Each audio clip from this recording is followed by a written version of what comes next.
Origin Just Womsy reaction. This is Godfather of the Green Berets, Billy Waugh. Waughs. That's how you say it, right? Waugh. I'm pretty sure I'm right. I don't know. This is my channel, Fat Electrician. Can you hear my pronunciation right? I don't know what this is the best mic, but somehow like sometimes this mics with this like loses some pronunciation. Oh, look at that. Oh, now there's some kind of a static sound. Oh, there you go. Somehow this interface lose. I don't know what it is. It says SSL2. I don't know. But yeah, this is Godfather of the Green Berets, Billy Waugh. I think Federation has made Green Beret videos in the past, which is like, okay, always knew Green Berets like badass people, right? But yeah, there is a lot of badass people when it comes to Green Berets. But it kind of makes sense. Like it's a niche of a squad team, whatever you call it, right? So this is a 1 hour plus video. So the only reason Federation would make this big video is like there's way too many things to this guy, and he couldn't in good conscience edit shit out. So he like, I have to make this video long enough. This is gonna be really interesting. Let's watch it.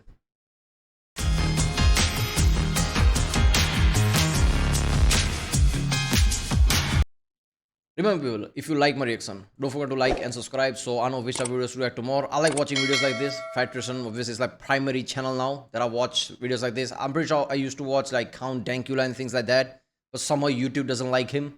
Every time I post this video, YouTube says, "Whoa, wait a minute," and just like starts to like put flags everywhere, partially blocked, age restricted. Like, okay, at least Federation doesn't have that issue, so that's good. So yeah, let's watch this one.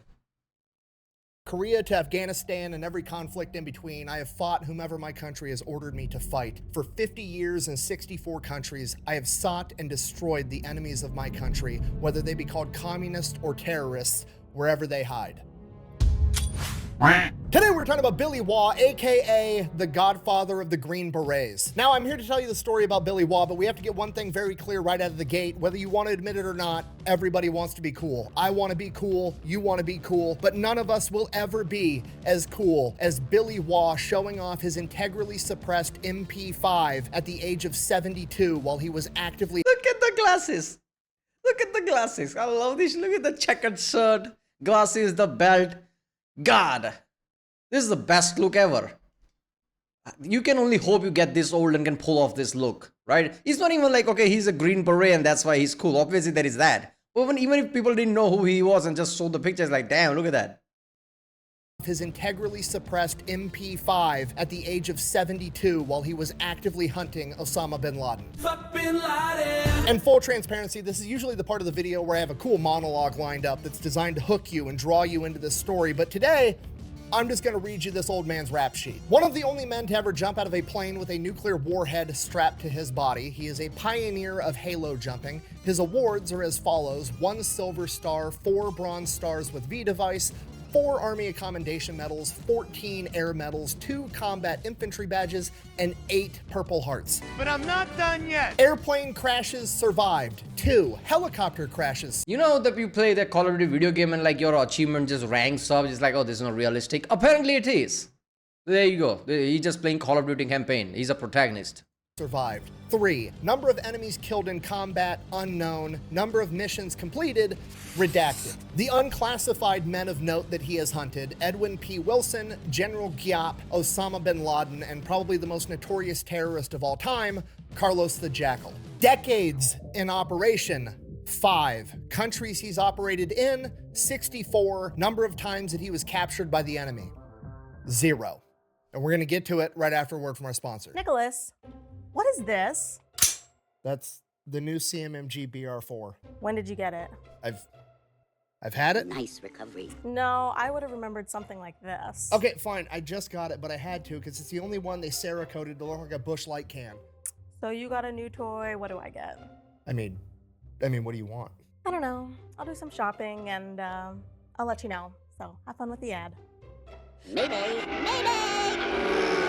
This video is brought to you by— You get a gun, I get a Mercedes S-Class. There you go. That's fair. Okay. All the money Federation is now making, I'm guessing he's probably gonna surpass Brandon Herrera. How many gun he has. Brandon's like, look at my guns, and he'll just pull up a massive cargo truck or whatever with his collection. Look at that shit. Okay. Delete me. Okay, super simple business model. You give them money, they turn around and they make sure that online data brokers are not selling your personal information online. Yeah, well, go to original video page link and from there support this channel. Go to joindeleteme.com/electrician and support this channel. It's a one channel you should support. It's a really, even YouTube likes this channel, right? Link and a discount code down below. Let's get back to the video. All right, our story begins in Bastrop, Texas on December 1st, 1929, when a beautiful, adorable little baby boy named Billy Waugh is brought into the world. Which should be unsurprising at this point because it feels like every single badass we cover on this channel either has bad eyesight and has to con their way into the military, or they're born in Texas for some reason. Either way, like all the other war heroes from World War II, he was born during or right after the Great Depression, grew up in extreme poverty down in Texas. At the age of 10, Billy's father... Seriously, I don't know much about, I've never been to America, obviously. All my knowledge comes from like things you hear about. And Texas always had this like, oh, gun people are in Texas. But apparently there is like, it's not something, it's reality. Why is all the badass people with guns are always from Texas?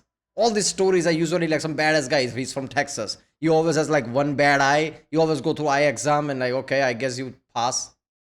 Passes away from liver cirrhosis, and from that point on, he begins working 3 jobs to help his mother put food on the table because she's only a substitute teacher. He's stocking groceries at the local grocery store, he's a paper boy, and he's running the concession stand at the local movie theater. As I'm sure you can imagine, under these circumstances, he matures very quickly for his age, and on top of that, he's also very intelligent, having straight A's the entire time he's in school. Several years later, when Billy's 12 years old, seemingly on a random Sunday in December of 1941, while he's working the concession stand at his local movie theater, the sheriff barges in and orders the person running the projector to cut the movie off and turn the lights on. The local sheriff then gets up on stage in front of the movie screen and addresses the entire theater, informing them that America has just been attacked at Pearl Harbor by the Empire of Japan, and he doesn't know what's going to happen next. You gotta remember, this is 1941 and news travels slowly. Nobody really knows what's going on. All they know is that America is under attack, and because of that, his local sheriff plans for the worst. He tells them that at any given moment, men with guns could begin parachuting out of the sky to attack them, or planes could start flying overhead and begin bombing American cities. Because of this, the local sheriff orders everybody to go home, lock your doors, turn the lights off, and cover your windows with sheets to not be an identifiable target for an overhead. How do you process that, man? In Europe, this might be like normal, but in America, this is not the case, at least not at this time. Like, it's been long enough, right? It's 1940s or whatever, 1930s, right? Early 1940s, right? Early times of, American side of the war, whatever, Pacific Theater War, right? After Pearl Harbor. By this point, it's been a long enough time, and you just hear that from your sheriff after cutting off the movie. By the way, we are under attack. Paratroopers might be jumping. Go home, barricade your doors. Like, what? How, the level of panic is equivalent to today. We heard, there might be nuclear attack imminent. I don't know, duck and cover, I guess. Like, that's insane. Enemy plane. Hearing this, all the people funnel out of the movie theater. Billy stays for a little bit, closes down the concession stand, helps close down the movie theater, and then goes home. For the next 3 years, Billy volunteers for every shift he can get at that movie theater because he wants to be able to watch the newsreels of what's going on in the military right before the movie plays. He becomes obsessed with it. He wants to join the military and fight back, but he's only a kid, and this goes on for years. And then when he's 15 years old, he hears a rumor that in California, the United States Marine Corps is allowing 15-year-olds to enlist and go off and fight the Japanese. Hearing this, Billy drops everything and just starts hitchhiking to California. No money, no ID, no plan, nothing. Over the course of a couple of days, he makes it all the way to Las Cruces, New Mexico, and he gets picked up by the local police department for being out past curfew. 15-year-old Billy, unable to produce an ID, gets taken into the police station. He then proceeds to tell the cops everything. He's a 15-year-old kid. He's running away from home to join the Marine Corps. The cops tell him, like, hey, literally just a rumor. That's not true. The Marines are not letting 15-year-olds enlist, at least not knowingly. So we're not going to let you continue hitchhiking across the entire country. We're going to make sure. Yeah, look, man, this... They must be like, what did you say your age was? I said 50. What is your age? That's basically what's happening. I did a similar thing in like Amazon. There was a, like good customer care person, let's just say. And I had, like somebody, like sent me the wrong item for the lens, right? It was a Nikon lens, not a Sony lens. And there was some shit. And there was some like terms and condition issues there, right? So I'm like, I'm not gonna, like, it's a $400. Like, I'm not just gonna throw $400 away. I don't have a Nikon camera, right? And it's, like, I'm having this back and forth. I'm getting like a bit annoyed Obviously, I'm not gonna like scream at this person. They're just doing their job, right? And this person was nice and like, have you opened it yet? Try to open it and see if the things are right. And I got the sense like, okay, I could open it and then claim that, like this is a wrong item. And if its seal is broken and shit like that, right? So it was like a loophole type of thing. Even though they send the wrong items, they can't take it back unless I open it and do all that shit. But they can't directly tell me that. So this was like, I'm guessing that shit like that must happen in like World War II times, right? What you say, you're 15? I just heard 18. And they're like, oh, yeah, I'm 18. Make sure you go back home. So you get to stay here until you can come up with enough money to buy a bus ticket. We're going to take that money, buy you a bus ticket, and ship your ass back home to Texas. So Billy, at the age of 15, does what any main character badass would do. He calls mom, begs mom to send him money. She agrees that she's going to wire money to the police department, but only if he promises her that he is going to finish high school. And he reluctantly agrees, gets the bus ticket, goes back home. So Billy goes right back to doing what he was doing. He's working at the movie theater, and around this point in time, the newsreels start showing a new Army unit that they've come up with, an Army airborne unit where paratroopers are going to jump out of planes into enemy territory and fight the enemy from within. And Billy becomes obsessed. He wants to be a paratrooper more than anything. When Billy's not in school and he's not working, he's reading about being a paratrooper, and he finds out that the most important, most unique part of a paratrooper's kit. Think of it like this: all the Call of Duties, at least early ones, I don't play the latest one, have you jumping out of a plane and attacking an area. That's your paratrooper at that point. If you're just normal soldiers, like obviously that's important job, but it's like slowly approaching. It's like slowly taking more places. It sometimes feels like whatever, like slow process thing, right? Well, this is just jump into an enemy territory, like you're the first one there. It's dangerous and it's all that. It's important. Of course, you want to be badass paratrooper.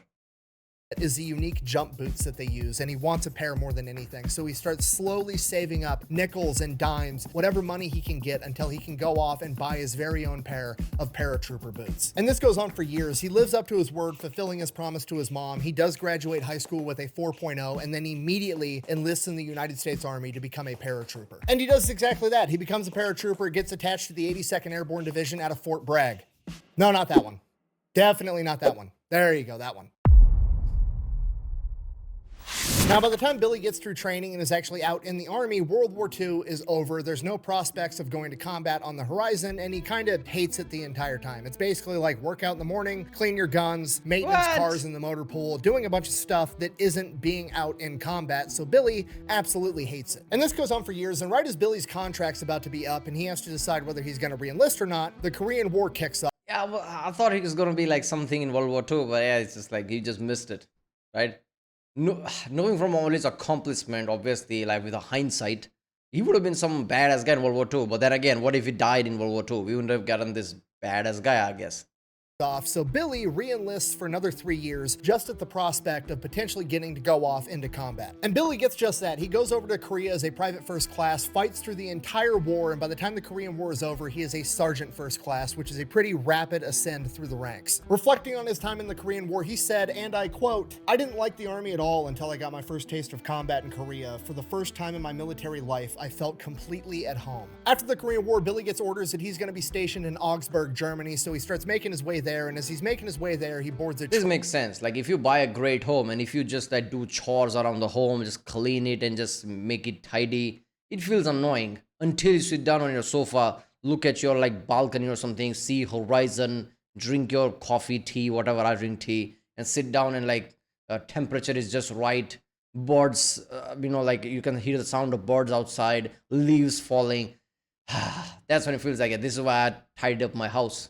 Look at the smell. It just smells great, right? This is equivalent to that. Like he was doing all these chore equivalent things, but now he gets the combat. Like, yeah, now it's worth it.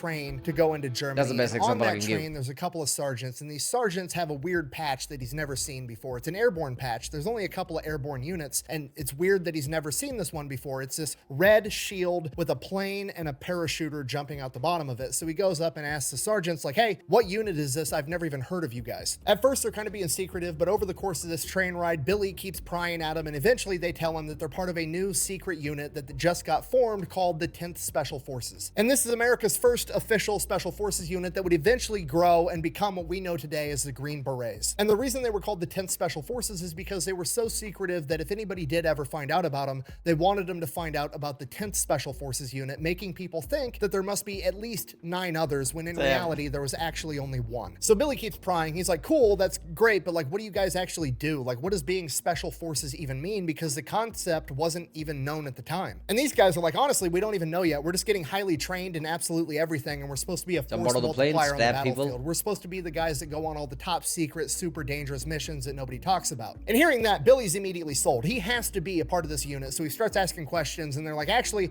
we are looking for people to come and join the organization and be a part of it that have a bunch of combat experience. You're a sergeant first class. You could probably apply and go through the training process and maybe make it onto one of the teams. And he does just that. Billy applies, ends up getting accepted, becomes one of America's first ever Green Berets. And for the next 5 years, we don't really know what Billy was up to. Potentially, it wasn't worth mentioning, or more likely, it hasn't been declassified yet. But what we do know, when asked about it, Billy said, and I quote, "I helped develop new ways to fuck with the enemy to the max from within." Over the course of this 5 years, Billy climbs to the top. He's one of the best operators that America has. He's literally a leader. It sounds like an official statement, but it has a word of fuck inside it. I just love that.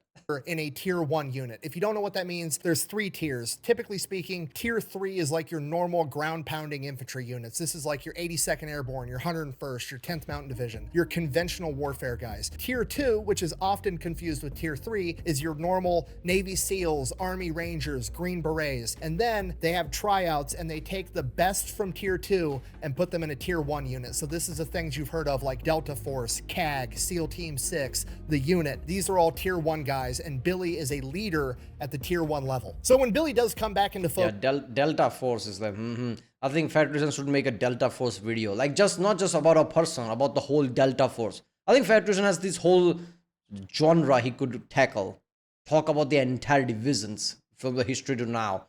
And Delta Force would be something like, yeah, that would be something right. If Federation does it, like, it would be something great.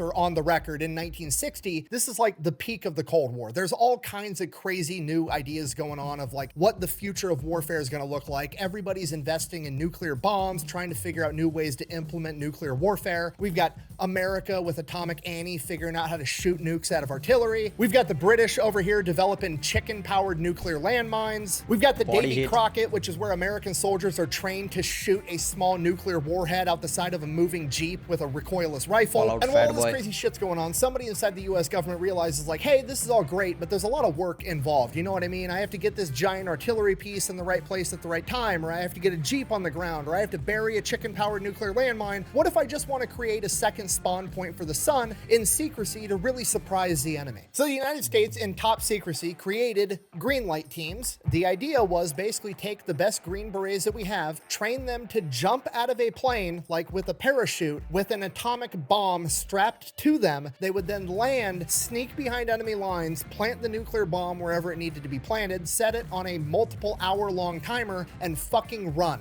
And Billy is selected to be the leader of one of these teams. Okay, just so we're all on the... How do you run from a nuclear bomb though? Like you must have like a decent timer. Because it's like, what is it, Modern Warfare 3? I think first Modern Warfare 3. Modern Warfare 3? No, Modern Warfare 1. Call of Duty 4, Modern Warfare 1, the original one. Right, at that mission about nuke where you die. It's like very unconventional at the time, like protagonists die. Wait a minute, there are multiple protagonists in this game. That was insane to me, like what the fuck? But I'm pretty sure, yeah, it was something like that, like you have to run away from nuke, come on. Same page. It is now Billy's job to jump out of a plane with a portable star strapped to his cock, sneak behind enemy lines, arm a nuclear warhead, and get out of the blast radius as fast as possible. Okay, I don't think you understand the gravity of what I've just said, okay? Most military personnel aren't trusted with shit, okay? The average infantry grunt is trusted to go into combat with a machine gun and kill the enemy. He's also not trusted to be responsible enough to have a fucking toaster oven in his barracks bedroom. And then you've got Billy. They're not even trusted to get a machine gun. They get parts of it. You carry one part, I carry one part, third guy carries another part. And we'll assemble it there. I get it, it's a weight issue, but still. Over here, who's such a badass that Uncle Sam is like, oh, you want to jump out of a plane with a live nuclear warhead and then carry it behind enemy lines to put it in the right spot, arm it yourself, and then dip? I don't see a problem with that. Okay, this is Literally insanity. Luckily, America never elects to use this option actually in combat, so in 1961, Billy gets sent off onto another mission called Operation White Star in Laos. Now you gotta remember, this is like peak Cold War. America is still very much running on the Truman Doctrine. If you don't know what the Truman Doctrine is, quick, dirty, oversimplified version. Basically, America views communism like it views cancer, and they're committed to do whatever it takes to stop it from spreading. So whenever a country is being threatened by communism, they're gonna send in money, guns, they're gonna send in Green Berets to train people in guerrilla warfare. That doctrine have like stayed up until, I think Trump is going to remove that because he's already doing that. And but it has stayed until now, and people kind of also hate it. It depends on who you ask, but people hate it, love it type of shit where USA intervenes everywhere. But people are like, why is USA intervening everywhere? It's because of like precedent already set, right? And even though communism fell and everything that happened like that, anything that is similar to that happening in the world, USA is going to intervene because eventually shit comes knocking at the door. USA knows that by now, right? So they've been doing that. But to me, it feels like in the modern times, like there is, in some places that's necessary, but not everywhere. So I understand why Trump's like, what the fuck we're doing there? Like, like back away from that. We don't need to do that. That's completely understandable, right?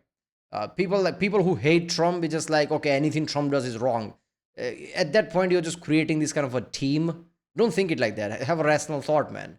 Not everything Trump does is like, people are like, oh, Space Force, that's stupid. Even scientists like, yeah, we need Space Force. What you talking about? It just makes sense. It's space. Somebody's going to weaponize it. China might weaponize it. Why not us, right? It's a defensive thing. So not everything Trump says is wrong, man. Even if you hate Trump, man, that's just ridiculous. Every time I say like, oh, he's a Trump guy. Like, what? I'm not American. I'm not a Trump guy. What you talking about? They're going to do anything and everything they can within or outside of the realm of the Geneva Convention to make sure that communism doesn't spread any more than it has to. And that's basically what Operation White Star is. Billy goes over to Laos and begins training rice farmers in guerrilla warfare tactics and giving them weapons so they're able to fight off communists should they come. So that goes on for about a year and a half, and then Geneva steps in and is like, hey, you can't do that. It's a war crime, whatever. So America's like, oh, are bad, and then America proceeds to stop doing that, and Billy immediately goes straight from Laos right next door to Vietnam and continues doing the same exact thing. Now, by this point in 1962, Vietnam has already been split for a while. North and South Vietnam officially split in 1954, so you have the North, which is the communist NVA that's being backed by China and the Soviet Union, and then you have the South that's being backed by the United States. Bear in mind, the Vietnam War, as America knows it, doesn't start until 1965 after the incident at the Gulf of Tonkin, so Billy is there before the Vietnam War even starts between 1962 and 1965, pretty much the entire time, where him and men like him train and equip over 87,000 South Vietnamese to fight the enemies to the north. So by 1965, when America does get directly involved... Yeah, I never thought of it like that, but there's a height difference, right? Vietnamese and Americans. Does that come into play when you're trying to fight, right? From both sides, right? Americans, like trying to fight somebody who's at their height, but like if somebody's height is really low, like that changes dynamic. Obviously, the taller, bigger guy would have advantage physically, but it's not all physical, right? Like guns, knives, whatever you call, like, what is it called? Knife in front of like a gun. I forgot the name. Bayonet, right? And same thing with the Vietnamese, right? If you're fighting somebody taller, you're trained like that. It's a very different dynamic. Billy's already been there for 3 years. He knows the people, he knows the culture, he knows the terrain, he's acclimated to the climate, and he basically has trained his own army at this point. And he immediately gets to work leading these men into combat, conducting raids. June 17th, 1965, Billy is going to lead a 90-man element to conduct a raid. This element is comprised of himself, 2 other Green Berets, 1 guy from the CIA, and 86 South Vietnamese that he has already trained. So Billy's going into this with 3 other guys that actually know what's going on, and then 86 newbies that who knows, as soon as the bullets start flying, they might drop their guns and run off. He has no idea. But they're launching an ambush, so that's probably the best possible outcome. Hopefully, they're going to be able to surprise the enemy and kill off everybody before too much happens, boost these guys' morale, give them some combat experience, get confidence, the whole 9 yards. So Billy's leading this huge element through the jungle, advancing towards the objective, moving in dead silence. And as they come up, Billy sees an NVA scout up ahead, about 500 meters away from the target. Obviously, just out there on guard duty, walking through patrol. Dude's not expecting anything. He's got his AK-47 slung around his shoulder. He's smoking a cigarette, hanging out. He's done this 500 times. Nothing's ever happened. He's not suspecting anything. So Billy kind of like hunkers down, orders one of his South Vietnamese guys to sneak up on him and kill him with his knife. Dude does exactly that. They keep advancing towards the target, and as they're about 200 meters away from the objective, he walks right up on two people hunched over picking up firewood. It's a man and a woman. Billy immediately thinks to himself, oh shit, okay, this is probably the cooks. They're getting firewood to cook breakfast super early in the morning. Maybe I can like capture them and hog tie them and gag them and then come back for him later and release them. Or, I just said Metal Gear Solid. As soon as I said that, as soon as he said that, like tie him, like I just imagine the balloon thing, right? In Metal Gear Solid 5, you capture a guy, you put balloon, and he just fly off in the sky. Even if Vietnamese just walking around and just see that balloon flying, what the fuck was that? like he's trying to figure something, and while he's figuring that out in his head, the man turns around, sees Billy, reaches for his pistol. Billy immediately lunges forward, kills him with his knife. As that's going on, the woman grabs a piece of firewood and begins hitting Billy with it. He ultimately ends up killing her as well, and that made some noise. So now Billy's thinking, okay, we got to pick this operation up and move a lot faster, because if some sentry heard that and they come to investigate and find us, we're going to lose the element of surprise, and then all hell's going to break loose. So Billy splits up the element into 4 groups, each one being led by either himself, a Green Beret, or the CIA guy, and they hightail it towards this objective. So they roll up on the objective. It's this enemy camp, and there's these 3 bamboo hooches that are like 40 feet wide. Billy guesstimates how many beds are inside of each hooch, figuring they're working in shifts, 3 guys to a bed, does the quick math in his head. At most, there's 250 guys here. He's got 90 plus the element of surprise. This shouldn't be an issue. So Billy gives the order to attack. They open up with gunfire. They're throwing grenades. They basically level this hooch, and the entire battle is over before it really even starts. Billy guesstimates they killed about 150 NVA soldiers. The rest probably ran off into the jungle. His men are celebrating. They're cheering. You've got celebratory gunfire. They're raiding all the stuff. They're picking up all the Soviet weapons. They're examining everything. And then, off in the distance, Billy hears a bugle. At this point, Billy's surrounded by a bunch of noobs. None of these guys know what the bugle call means, but Billy fought in Korea, and he knows that when you hear the bugle, that means the commies are coming.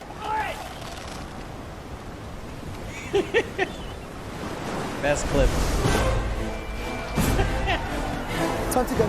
What Billy didn't realize is this man. wasn't just a single... We'll never get a movie like that again, man. We'll never get Johnny Depp as like a Pirates of the Caribbean guy, right? Even now, like, I don't think that's ever gonna happen.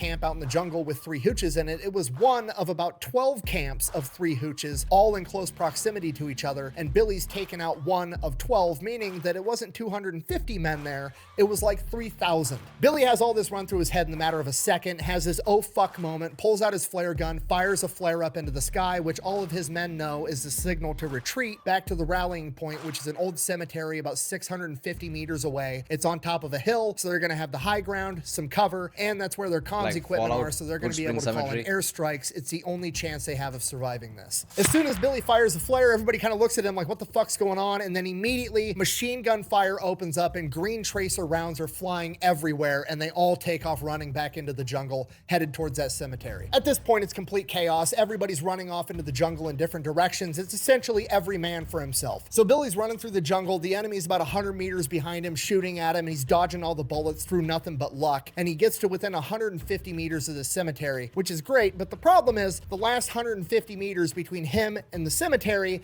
is a rice paddy, which is part of the reason that it would make a great defensive position, because ideally he would be up on that hill in the cemetery with the high ground, and anybody coming to get him would have to run through an open rice paddy, being an easy target. But now it's working against him because he's the one that has to run through an open rice paddy, being an easy target. But the enemy's closing in, and he doesn't really have a choice, so he takes off running through the open through 6-inch water in this rice paddy. Yeah, but would the enemy be smart enough to take advantage of that? That's the question, right? I mean, he's a Green Beret. He's trained for this shit. But still, it's not a position you want to be in.